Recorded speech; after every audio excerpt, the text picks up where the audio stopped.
friends. I'm Tabby. And I'm Caitlin, and today we are discussing Happy Place by Emily Henry. And we're so excited. It's our favorite. I'm just This has gonna, been spoiler alert. my top read of the year, I Yeah. think. And right after book check, wow. I know. I've read two bomb ass books since book check. You're right, because Yeah. Fourth Wing. Fourth Wing, guys, you gotta read it. You've got to read it. That'll be my next We read. should do it for the podcast. Yeah, we'll squeeze it in somewhere. We'll fit her in. But this is also, like, in terms of non-fantasy, my favorite. Yeah. Oh, yeah. What would you rate this book? 103.4 out of 10 because I think I have been healed as a person. Yeah.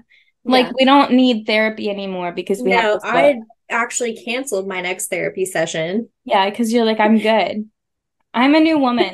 Yeah, I would absolutely rate this 10 out of 10. This is actually my new favorite Emily Henry book, which is saying a lot because it used to be book lovers. I I love love book book lovers lovers. so much. So this one is like top tier, and I'm really glad I got to read it.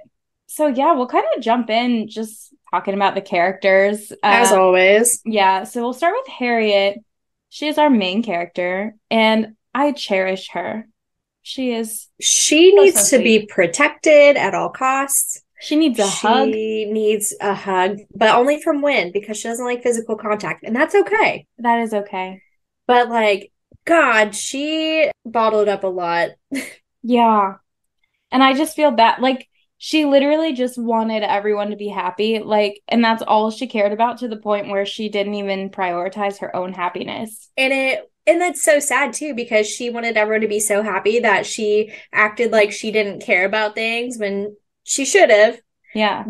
and she did, Yeah. but And she's it trying to be cool ended about up it. like backfiring and And kind I of was like just like, pushing them God, away. that hurts deeply. Yeah, it really does. Because she fully like misunderstood like how to keep people close because of the example that like her family set for her when she was growing up. Yeah, they're And like, put it behind a closed door and forget about it. yeah, she's like, we don't even need to talk about it. It's totally fine. And that's not how people work. Like you have to put it all out there.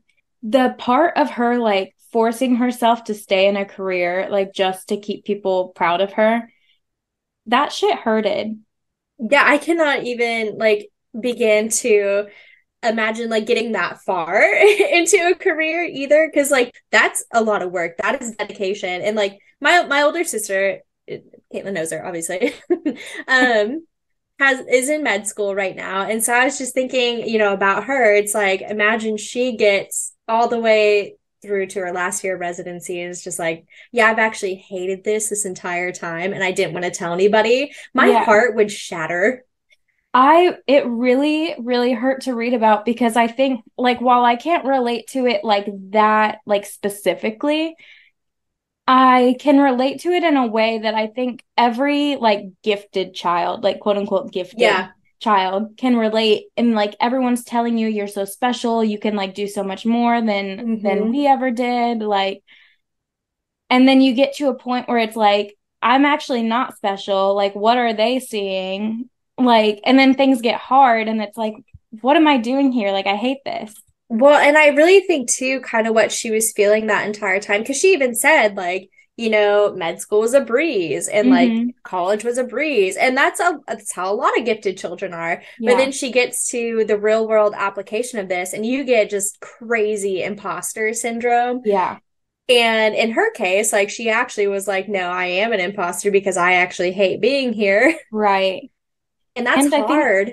she didn't really click with any of the people in her residency except for the older student. And Yeah. I think that kind of like made her feel even more like an outcast. And then whenever she did try to bond with Martin, who was her co-resident, he like hit on her and kissed her. And Which she was like, was what the fucked fuck? up. Yeah, like she was trying so hard to finally like kind of make friends and put herself out there. And then she just immediately felt betrayed. And so like that was so fucking sad.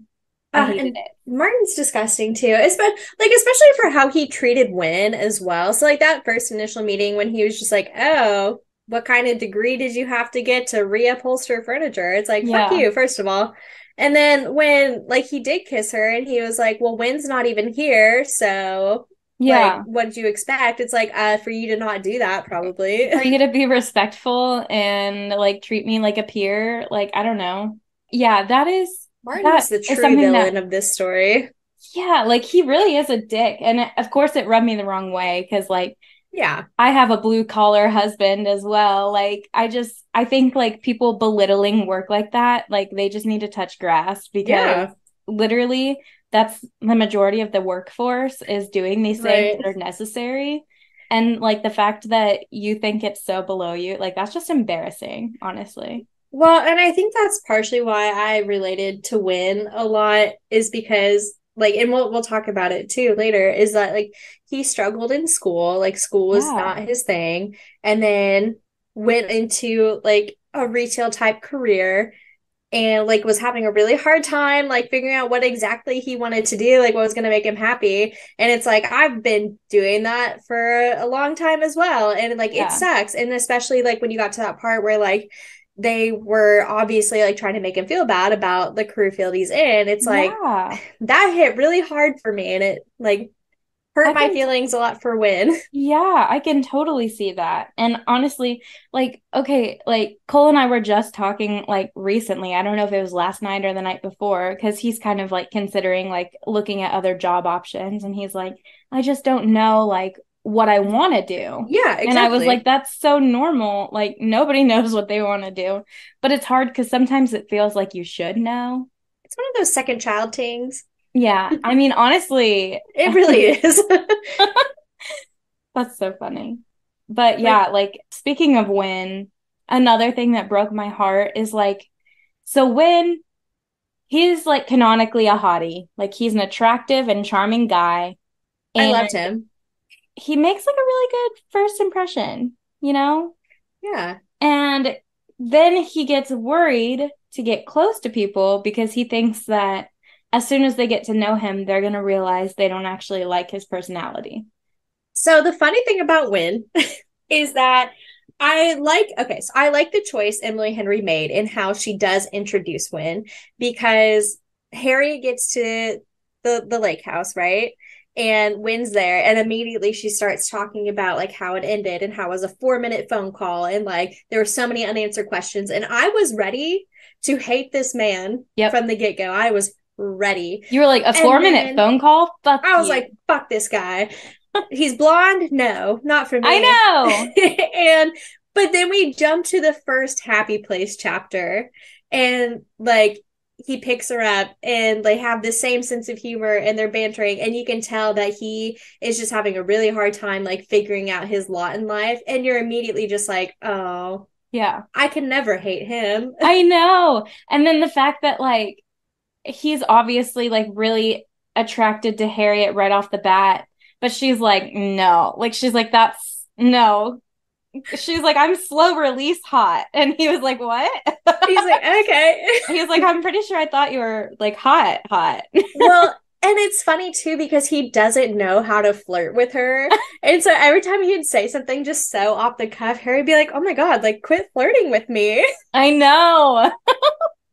And I'm like, Oh, stop, I'm kicking my fucking feet in the air right now. it was like so freaking cute. And like the fact that they had like this slow burn I and loved like it. finally they just like decided to kiss in like a dark like stellar like in the Wine corner. Yeah. cellar.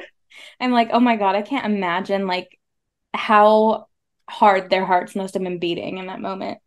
Well, and I also like every single one of these characters, I think, has really good character development. And obviously, we only get to see like Harriet's and Wynn's for the most part. Yeah. But like, I liked how transparent they ended up making Win as a character because like he was very, very guarded to begin with. And then you find out like he has a lot of anxiety from this accident he had as a child. Yeah. And he's dealing with that. And then he's suffering from depression because his dad died. And then his mom was diagnosed with Parkinson's. And apparently she's had it for years. And now he's in like this whole brand new state where he doesn't know anybody and he's separated from his friends. And like that's where we see kind of the break because it's just they're at a stalemate. They don't know what to do.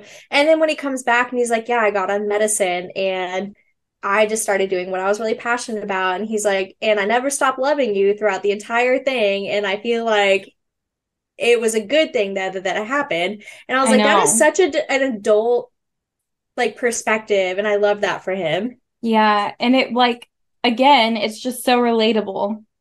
Like, how many people can relate to that? Probably a Yeah. million. Like what a realistic take on what life truly is. And I think both of them are probably better for it too, though, that they did have that break. And sometimes, like, that's what unfortunately need in a relationship. And I think it was very healthy the way they handled it. Yeah, because it really like puts your priorities in perspective. And I think at first it was kind of rough because Harriet was pissed that he was There there was because he so much wasn't supposed to be. miscommunication. Yeah. But then it, like, the miscommunication was done so tastefully. And we'll touch on Yes. this more. But like, it didn't, it just felt so real. And I like could feel each of their emotions. And it just like, it made me sad when it was sad. And it made me happy when it was happy. Like, I cried so many different types of tears during the Yes. book, like sad tears, frustrated tears, happy tears. I can't. I'm very Like just sensitive. empathetic tears at times, like Yes. because Harriet was feeling something, I automatically was feeling something. And because Win was upset, like I was also upset. And that's Oh, the best kind of book. it's so good, guys. You have to read it if you haven't already. And if you haven't read it already, quit listening. Why are you listening right now? Quit Yeah, you're it. gonna get spoilers. So we'll talk about Sabrina. Right off the rip, I actually loved Sabrina. I Mm-hmm. loved the energy she brought to the group. She was obviously kind of like the glue that held the three of them together. Yeah. I love that she obviously comes off as very preppy, but she has the weirdest quirks about her. And like that doesn't matter though, because she's very sure of herself, even though she's had a lot of things in her life that could affect the way she does see herself. And I'm not saying she doesn't have insecurities, and she very much does because we see that later in the book. But Yeah. for the most part, like she's just a very genuine person. I know, like my first introduction to her, I was immediately like, yes, You're that's someone who I hilarious. would want to befriend in real life. I would be very drawn to her energy because she's very extroverted and she's very good at like getting people together. And like that's not my strong suit necessarily No, in like a group friendship. And so like at the end when things start to fall apart, then you just feel horrible because what she was trying to do was make sure she didn't lose these people who she right. considers that they're the only family she's ever had. But like they're so frustrated with her because they feel manipulated, and that's like not what she was trying to do. Which she did. She did Yeah, manipulate them, but it was coming from such a good place. Like it was not malicious at no, like all. she literally just wanted everyone to love each other. And I get that. Like I really did resonate with that because it's like you do want to like reminisce on the good times in your life, and like you do want to highlight all the good things that you've done together. And I think that's kind of Parth and Sabrina's whole thing is that they've grown up, but they don't want to. Like they don't want to feel like they've grown Yeah, up I and like know. outgrown each other. And I think that's what feels so hard for them. It's like because they assume that Harriet is pushing them away, and they assume Mm-hmm. that now that Win and Harriet are broken up, like Win will distance himself, and they assume that Cleo is pushing them away. And so they're just like desperately like grasping for straws, and they're like, please don't leave us because they don't have anyone else. Like Mm-hmm. I don't think that Parth really was close to his family. It definitely didn't really No. like It kind of talk about it. sounded like Parth, like maybe came from a lot of money, but it was a similar thing where like they just didn't really care much about each Yeah. other type of thing, or they're just too busy. We just don't know anything about him, to We be know honest. nothing about Parth except that he's the party king. It was hard for me to like fully appreciate like his and Sabrina's relationship because I didn't understand it. Yeah, and I think if I had to choose a character that I didn't like, it would probably be Parth because the second that Sabrina gets scared, not even get scared, she was just upset and lost and she felt like she was losing the only family that she had. He didn't understand that. Mm-hmm. And he didn't understand that she needed him to come to her because she obviously felt like she had overstepped and like no one wanted to be around her. And I think it's really scary that they were getting married the next day and he was going to just Sit there and sit wait. there. And And Harriet had to be the one to be like, like, hey, hey, man. maybe she's like lost or like perhaps we should go find her. Yeah. And And then like immediately he he's like, did what if seem to she's panic. dead? He did seem to panic, to his credit. But why did it take so long? Why did it have to be spelled out for him? I don't know. And I know that they like, so in the kind of the backstory of them like being roommates in college, I know that they, like Parth and Sabrina, kind of had almost like a rivalry. And I just wish maybe we knew more about that because I think if we did, we'd understand more of their chemistry. Yeah. Because it feels like it was kind of an enemies to lovers type situation, Yeah. but we just don't have that information. It kind of like was giving like office rival Yes. vibes for Yeah. sure. I did love Sabrina. I loved again, her sense of humor is very dry, and you could tell like she is just very quick with like her comebacks. They all are. They're very, very quick, and I love that. Because not everyone gets that. And it Oh, takes a yeah. very special group of people to like be able to just like spout off like that. I mean, 100%. And I think you and I have both, like, unfortunately discovered that, like, whenever we try to make jokes, like, at work with people, and they just fully don't understand that we're joking. Or And it's even like, just with like our family. yeah, well, it depends. It depends what family members, Yeah. but sometimes I'm just like, shouldn't have said that. Yeah. But I did love all of their senses of humor. It was great. So next is Cleo Cleo. and yeah. Cleo. Cleo, we're Is going that to Disneyland. Disneyland? Yeah, I thought that was her name. Or maybe it's Chloe. Oh, Cleo's Holly's dog's name.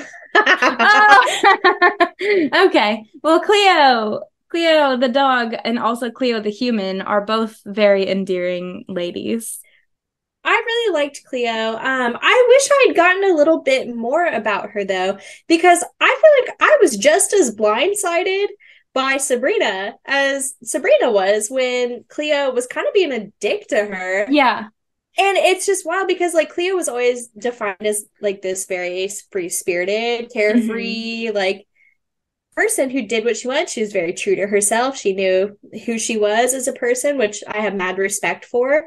But then, like, she's just very closed off and like very snippy and Yeah. like not very kind while on this trip. And to them, it feels so out of character, and they're all kind of blindsided by it.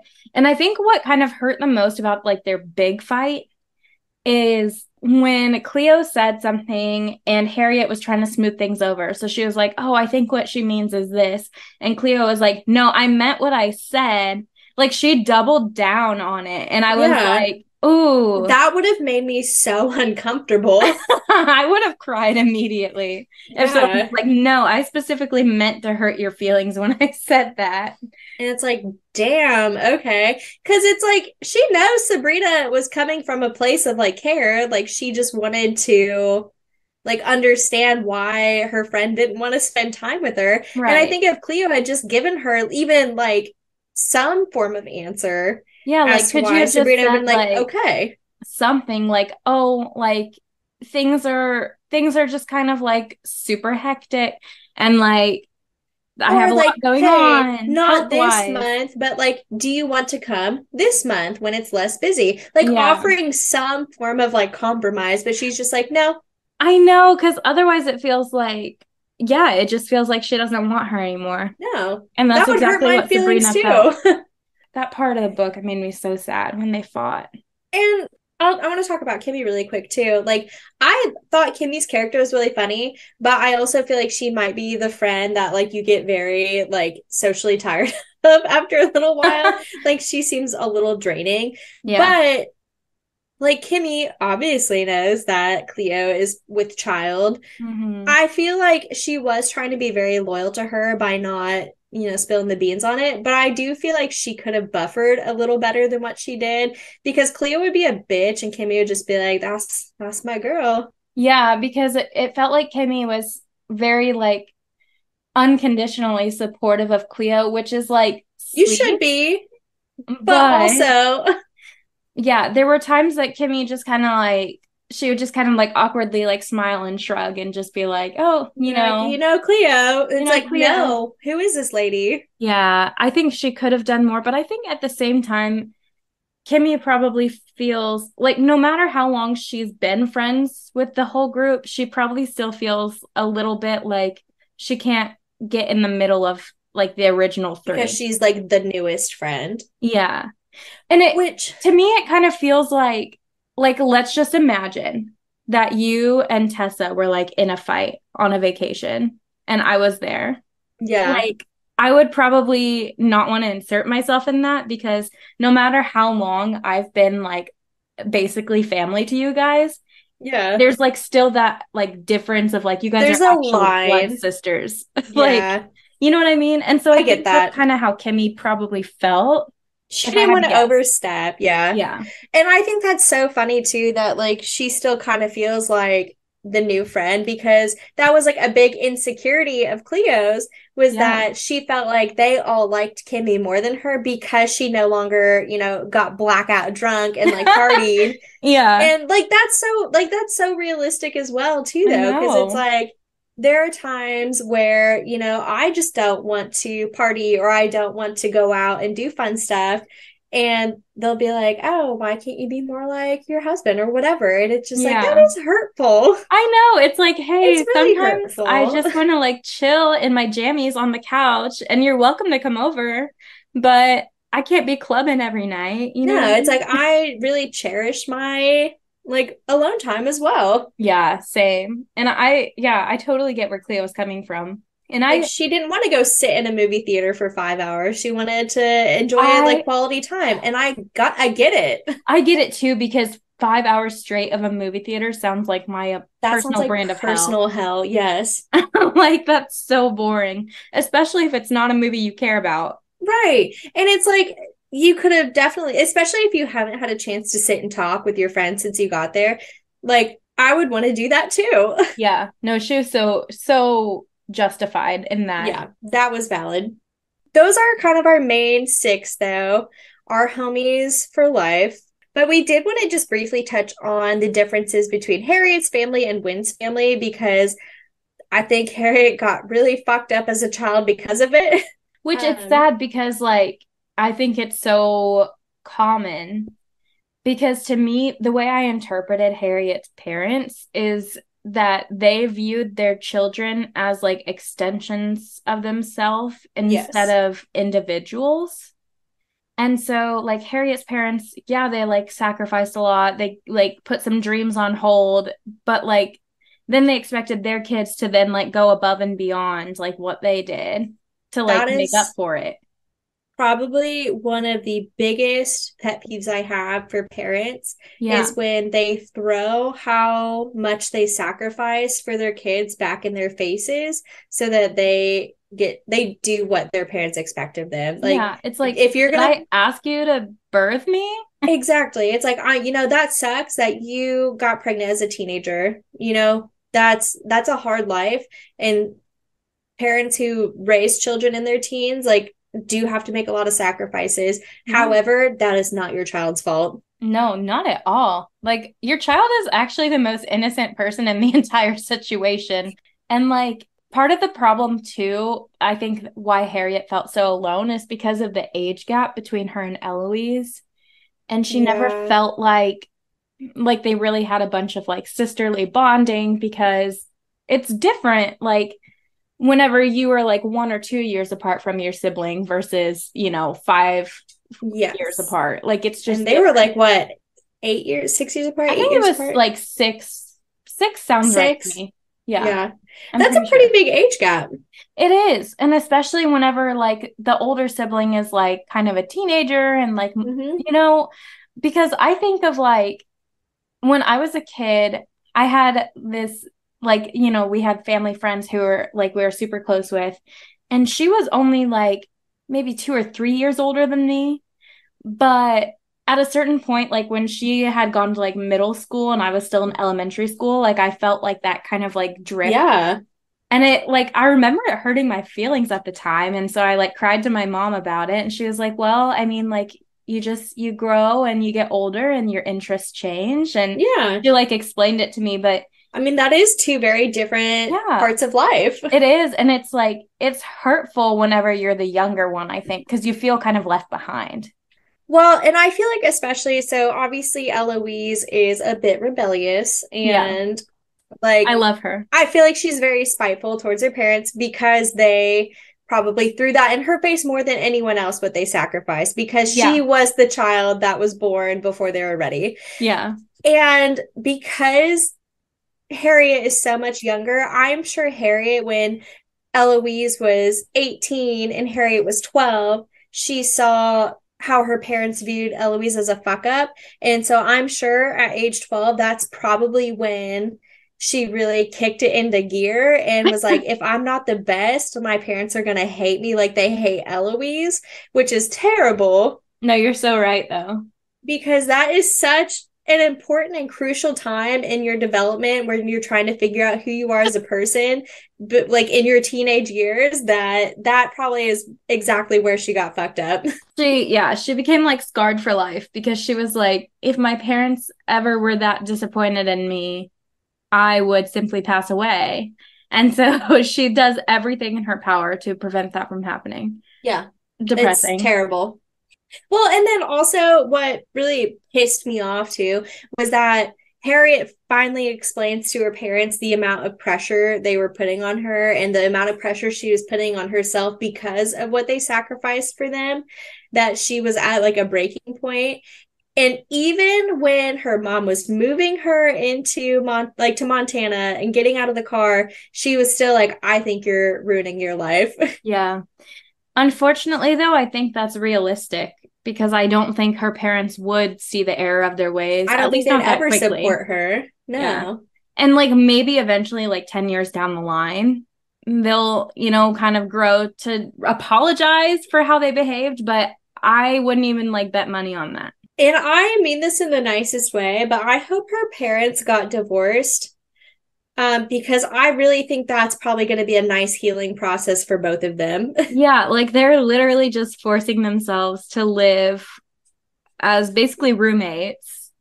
Like, For what what? a terrible life Yeah. to live with someone that you don't love and that you basically are just co parenting with at this point and And never not doing anything doing for a good yourself. job.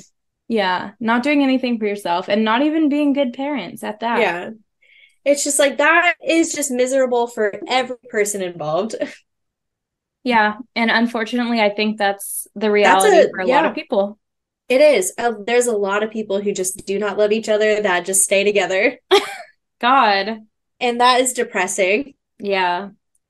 In contrast, we have Wynn's family, who, and it's funny because again, I keep relating to this book in a bunch of different ways, but I Mm-hmm. also kind of like related to Harriet in this, where like my family was like kind of a disaster, and then like my husband's family was like all loving and close. Yes. And I was just like, I remember like the first time I went to like a family thing when I was dating Cole, and I was honestly just like shocked because like everyone was there, like all of Yeah. the aunts and Your uncles, all of the households are very cousins. different. Yeah, so I can relate to Harriet and like craving that closeness and being Mm-hmm. like, wow, this is really nice to feel like, oh, everyone is here like by choice and like wants to be around each other. It's just such a different vibe. And Hank like and Gloria are what I like crave to be as a parent. and and as like a married couple, Yes, I like that is so inspirational. they're so kind and loving. And like they probably did also make a lot of sacrifices for their children, but Yeah. they don't throw it in their faces. And like that's what makes me, I guess, really sad about Win too, is that like at no point did his parents ever say like you need to be as good as your sisters are. I think they just loved him unconditionally. But like it probably is hard to live in the house with two like essentially geniuses and Yeah. then you be a normal person, Yeah. like a completely normal person. Like that Hmm. is probably hard, and especially if you are struggling with like mental health, Right. anything, like you just create this narrative in your head that everybody like thinks of you that way when no Yeah. one does. And Because, so I'm sure that was really hard for his parents too. oh, I'm sure, because they probably could feel that like insecurity coming off of him. And like for Win, I think it was like a snowball effect because like when he was in high school, he probably felt like pretty good, like pretty on top of the world. And then as he gets like older and like closer to graduating high school, he starts to realize, oh, like people are people don't consider people like me to be successful. Like they Yeah. think that I peaked here and like once and also again with his insecurities about just being like a good first impression. Like he doesn't Mm-hmm. think that people would like him for who he really is. And I think that just kind of like spiraled and snowballed and really contributed to his, depression and anxiety, which is it Yeah, because hurts. like when he came to his parents and was like, I need to go somewhere else, they're probably like, yes, like do what you need to do. Yeah. And then when he failed that last class his last semester, like I'm sure he just felt like he couldn't tell them because he'd be like, they think I'm a failure. And I feel like if he had called them and told them that, they'd be like, hey, it's okay, like try again. Yeah, Or do literally honestly, whatever you want to. they would be like, try again if you want to. If not, take a break, figure something else out. Yeah, like I feel like they're just the most supportive parents. And I know it absolutely killed Gloria for him to like, come back home because I feel like she felt like she was holding him back Mm-hmm. because he Oh, felt like he was holding himself I back. know. I know that she did because I think she felt horrible because she didn't know about the breakup and she thought she was keeping him from Harriet too. Yeah. And Like she didn't so even tell them that she had Parkinson's I because know she she didn't want was to like, keep them please, back. no. Like, you keep living your lives, you keep doing what makes you happy. But like, ironically, when did like moving back home was what made him happy. And it was even foreshadowed when they were young and at the lake house for the first, or I Like, guess, what would was you it a do in beach an house? alternate universe? Yeah. And he was like, I think I would have stayed in Montana. And everyone was like, oh, like, I didn't know that about That made you. me so sad for him. Yeah, Oh, Win, he is just such a damaged young boy. I know. But now he's a little artisan table maker. I loved that so much for him. It made me so happy. Whenever the description came up of like how the tables were staged and like the natural environments where the wood came from, I was like, that's gorgeous. Like that's I the love that. most beautiful like marketing thing I've ever heard Yes. of. Amazing. Oh my gosh, I was so proud of this fictional character. I couldn't even like I cried Me about too. it. I was like, let me share all your stuff on Instagram. Oh Yeah, I wait, was like, you're not let's real. drop the link. Drop the link. I don't have 15K, but And I got like an Instagram. these are the stories that I think make me the saddest when I genuinely just want these people to be real Yeah. so that I know like things like this happen in real life. And it's really nice to read and it is nice to escape and to have that where Yeah. you can read about these fictional people, but I just genuinely wanted that. I know. And I think it's rare. Like it's rare for a book to actually make me feel that way to where I want the characters to be real. But when it happens, it's so consuming. Like I could actually weep at the fact that they're not real. Yes. Like when I read the last page, I was like physically upset that the book ended. Yeah. Maybe she'll pull a beach read and give us an extended epilogue. Uh, I mourned the characters. But I think what else is nice, and I actually saw this when I was looking at her website, one of the things she kind of like talked about was how these books that she writes, it's like it's just a view into a moment in their lives. And like the characters in these books obviously are going to face more struggles in life. They're going to Yeah. like deal with more hardships and like come out again, like even stronger on the other side. So it's like you could kind of just like view it as, yeah, this was just that one This is time. a snapshot in time. Yeah. And like the fact that you just know it keeps going after the end, I think is a little bit comforting. I think the last time I felt this was A Court of Mist and Fury, Yeah. when I was like, wow, I want to live here. I want to go to there. Like, I desperately physically need to be here. Yeah, I haven't felt this strongly about characters since the Akatar series. I agree. Yeah, yeah. And that's how And you know it's a really good book. But let's talk about some thoughts and feelings. It's not even necessarily things we liked or disliked, but just general thoughts and concerns. thoughts and concerns. First of all, I don't have any concerns. Well, No, hardly any. I think I have like one, but it's not really that big of a deal. Yeah, I do want to like kind of just start off by talking about this because we always talk about like what our favorite tropes are and what tropes we don't really like that much. But this book took literally two of our least favorite It tropes proved me wrong. and turned them in. It's literally my new favorite book. So the miscommunication trope is not our favorite. And same with like second chance. We usually don't vibe with those. Hate second chance. I know, but the thing is, like, this book, like the miscommunication was so realistic and like heartbreaking because you just wanted them to just like, please talk it out, like, please. Yes. Like, they were all just so afraid of upsetting the other people to like the point of losing them. It kind of backfired because they were all feeling that way and they were all pushing each other apart. Exactly. And And that's what no one wanted. I think that was the beauty of the second chance in this book, is that no one did anything wrong and everybody needed a second chance in the Yeah. book. Like, everybody needed just a moment to pause and be like, okay, this is where we are now. How are we going to move forward from here? And Yeah. that was really refreshing. It wasn't one person who had wronged another and they'd split up for years, because I hate that shit. I Right. really do. They It didn't do was anything just wrong. Yeah. everybody being adults. Yeah.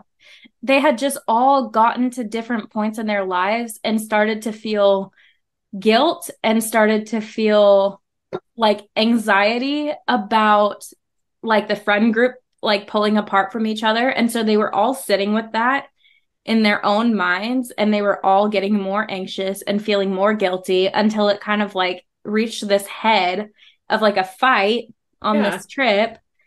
And it turns out that's all it took because then they made up and they talked it out and everything's actually fine. And it's like every time we would flash to a happy place, like a memory, it made me just root for them even harder, because I'm like, what a beautiful, just gorgeous relationship the two of them have. Yeah, they really did. And just the friendships as well. Like, even outside of the romantic Oh, aspects, yeah. like the friendships were so true and like they really would have done anything for each other. And so I just wanted them all to be together. Yeah. I wanted genuinely the best for these people. Same. Yeah, that was good. That was a good part. I liked the miscommunication, Emily Henry. Thank you. Ah, and the second chance. Thank you for that, for making me believe again. Wow, she made us eat our words. And then I did also want to talk about, like, I think actually this is my favorite scene total because the tension, the tensions were still high. And let me take you there. First of all, Kimmy has some edible gummy bears in a movie theater, and they all take one, except for Cleo, because she's pregnant secretly. But they all get high. And then they leave the theater. It's nighttime. They go on this Ferris wheel. And Harriet, because there's still a bunch of tension between her and Wynn, she like tries to sit by Sabrina, but Parth like skips the line to catch up and it puts her with Wynn. And she's like, fuck, like I can't do this. I'm so She's high. like, And I can't fucking compete. yeah, she's like, I can't. And she's like still so in love with him. And they were both so fucking out of their mind high that they were just like these snippets of truth coming out. Like they were just like talking about, like one of them would just say like how beautiful the other was, or like, you know, like it would just kind of come out but they were just like so high that they couldn't like Like it was process nothing it. but truth, like coming out Yes. of their mouths. Yeah. The filters were gone and they were just both still so obviously in love with each other. And then like the ending to the scene that breaks the tension is like Kimmy took off Cleo's bra on the car above them. And I'm Frozen. like, that is such a good like tension reliever. Well, and the whole start of that scene kills me because the second Kimmy whips out this bag of gummies, Harry, it's immediately like, Kimmy, are you trying to sell me drugs? And then Parth immediately looks over and he's like, Kimmy, are you selling drugs? And she's like, no, I'm giving them to you. Clarifies that she's not asking for money. And it just cracks me up every time. It's so good. One of my absolute favorite like quotes from this book, and I think it's the second that I genuinely like began to wholeheartedly root for these people and their relationship, is when Harriet mentions that she's been texting Gloria but still asks like how she's doing because Gloria doesn't know that they've broken up. And Wynn mentions that Gloria told him that she's been doing pottery and asks to see a picture.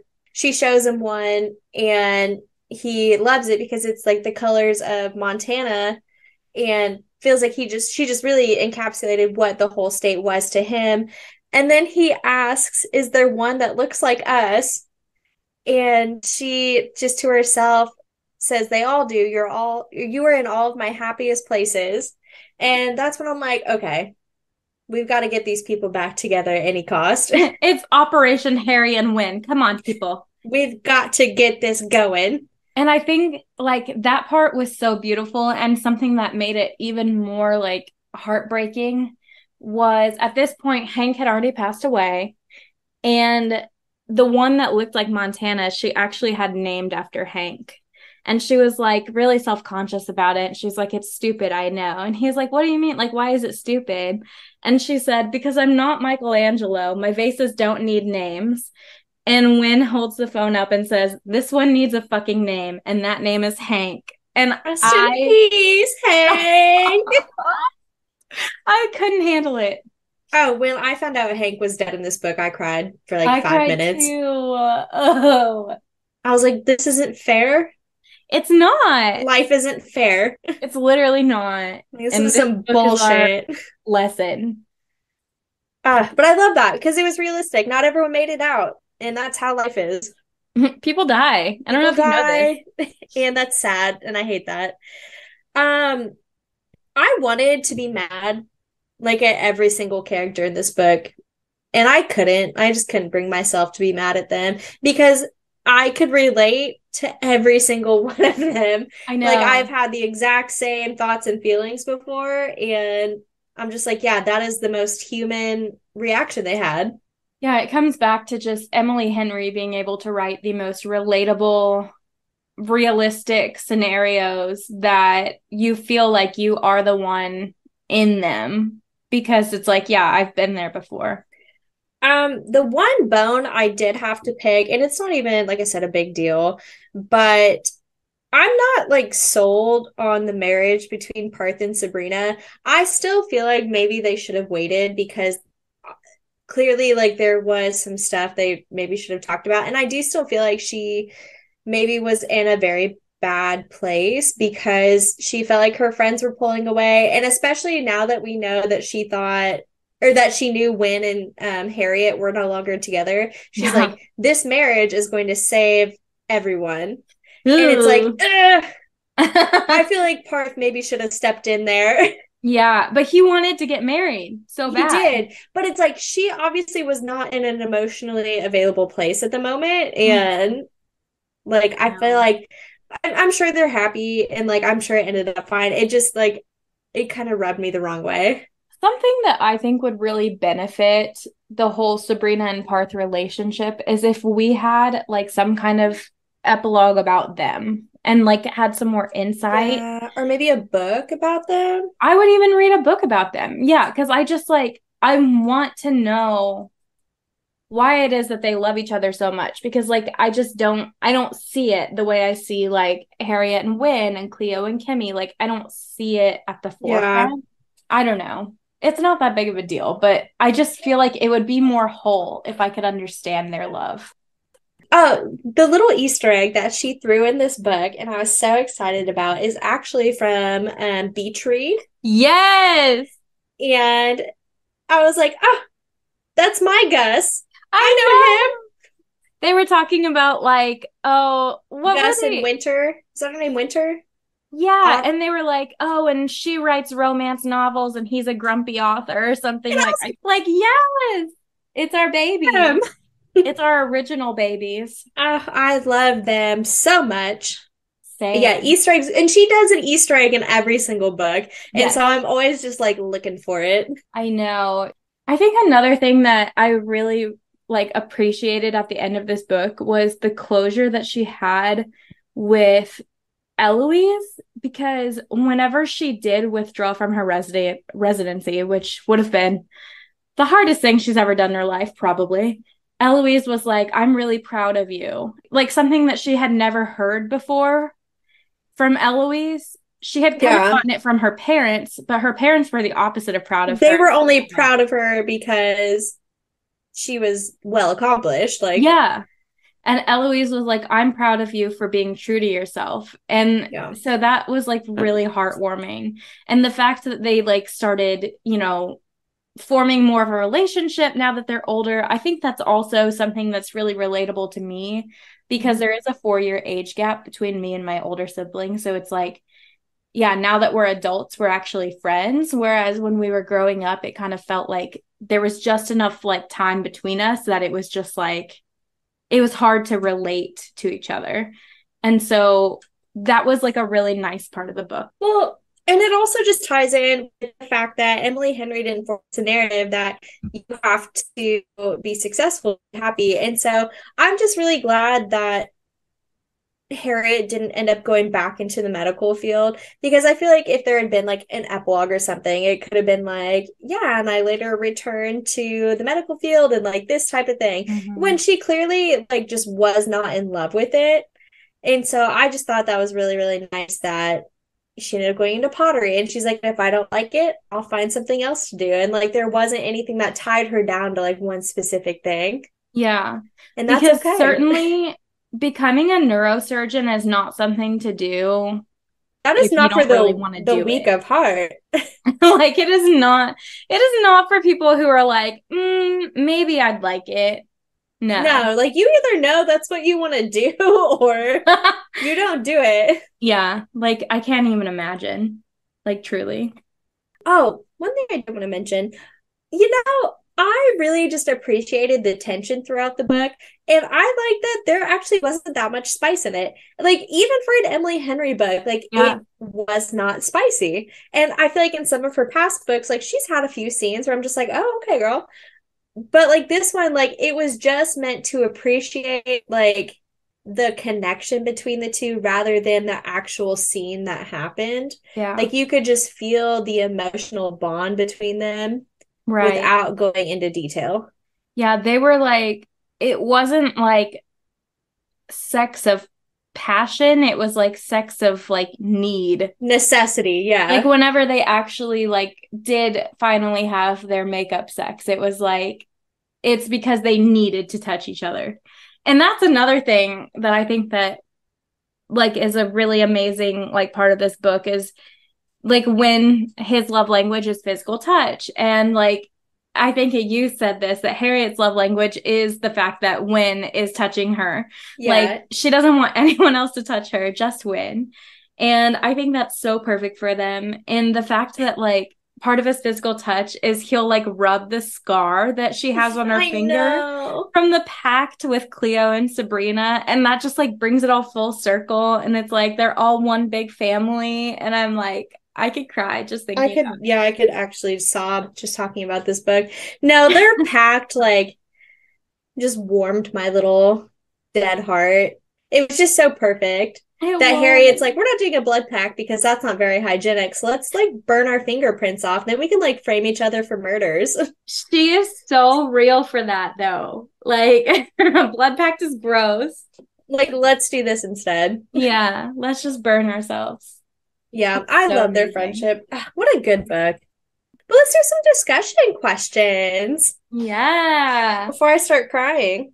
No kidding. we'll start with this one. Which character do you relate the most to and why?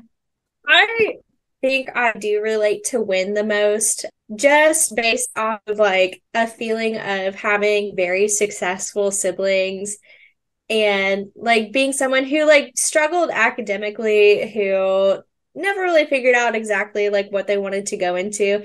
And unfortunately, I haven't had my groundbreaking moment that Win has had yet. It's coming though. But I did really, really relate to that.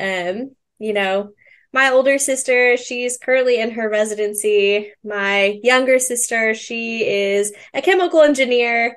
My little brother, he is in college still. I finished college. I did finish Yeah, you did, by the skin of my teeth that I finished, but you did. but I sure don't use it. And no, I just on that level, I do relate quite a bit to Win and like having those self-deprecating moments where you just joke about it and you kind of throw yourself under the bus because it's the easiest thing to do. And that's definitely something I can relate to. Yeah, and well, in more ways than one now, I think I relate the most to Harriet because, first of all, I hate it whenever you do that. And also, like, my husband's guilty of it too. He'll kind of like put himself down for similar reasons. And it's like, no, like, you are so much more than that. But I understand like where that's coming from. But yeah, I hate it when you guys do that. Yeah. Stop it. But I think I relate to Harriet the most too, just because I did kind of grow up in a family that didn't feel like super like supportive necessarily. And like, I don't even mean that in like, I'm not trying to say that in a hurtful way, but like, I didn't have like the unconditional support of my family. You know what I Yeah. mean? So I did kind of feel like I had to do something successful. Otherwise, Yeah. they would be disappointed in me. And also, I relate to Harriet in the way that she kind of like has to play mediator. Like she has to, whenever people are fighting, she has to step in. And sometimes that kind of bites you in the ass because then it gets turned on to you. And so, like, I really feel like Harriet in those ways. But there are a lot of ways that I could relate to multiple of these characters, to be Yeah, like honest. Sabrina, I feel like I can relate to her in a sense that like I want to keep everyone together and relive like the glory days, but Yeah, also like I understand kind of where Cleo's coming from, where you have to understand that you are things are growing different. up and things are Yeah, different, and that's okay. I know. Like, it's just a different stage of life. Yeah, that's, I don't know. I like that you could kind of grab something from each one of these characters and learn from it. I know, except for Parth. Except for Parth, God bless him. I love him so much, but Poor what did you thing. really do? He didn't do anything. It's okay. We And love that's him. okay. Um, do you have somewhere or something that you consider your happy place? So, I've been trying to think about this one actually I don't know if because I do. I don't think I have a location. Like I've never had like a consistent like vacation home or destination, that just feels Hmm. like a happy place. Um, but as far as like something, like I do feel like reading Yeah, is a that's happy probably place. mine. Yeah.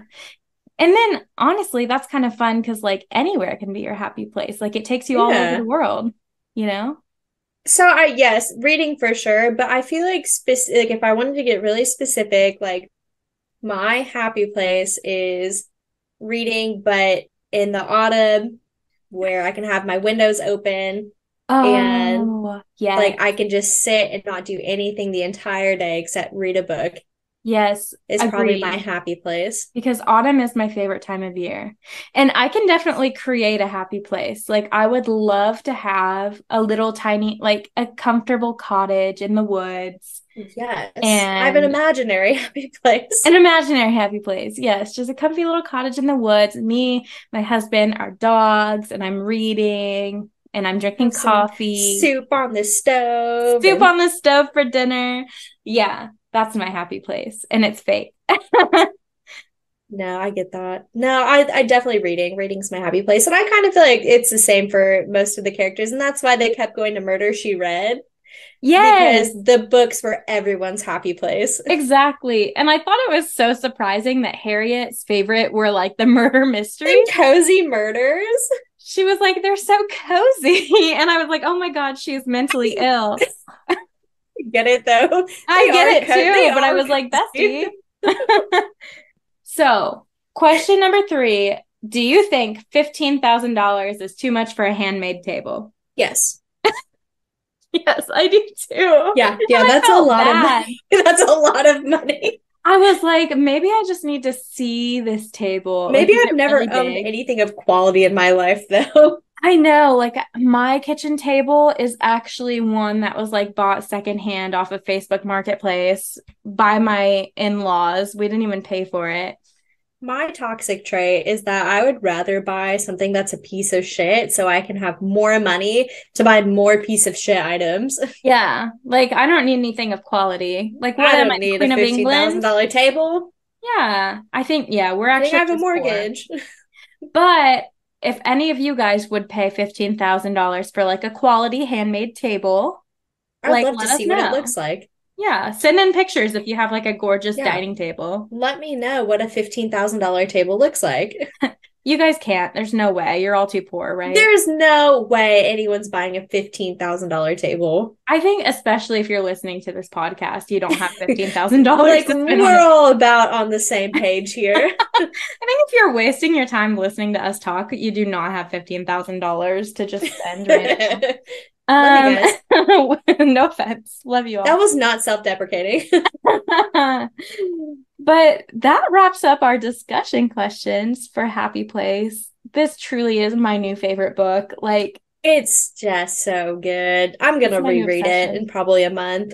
Yeah, I'll probably reread it once a month, every month for the next year. We are starting probably one of my favorite series. It's called Kingdom of the Wicked. It's by Carrie Maniscalco. I am stoked. It's going to be a 3-part series.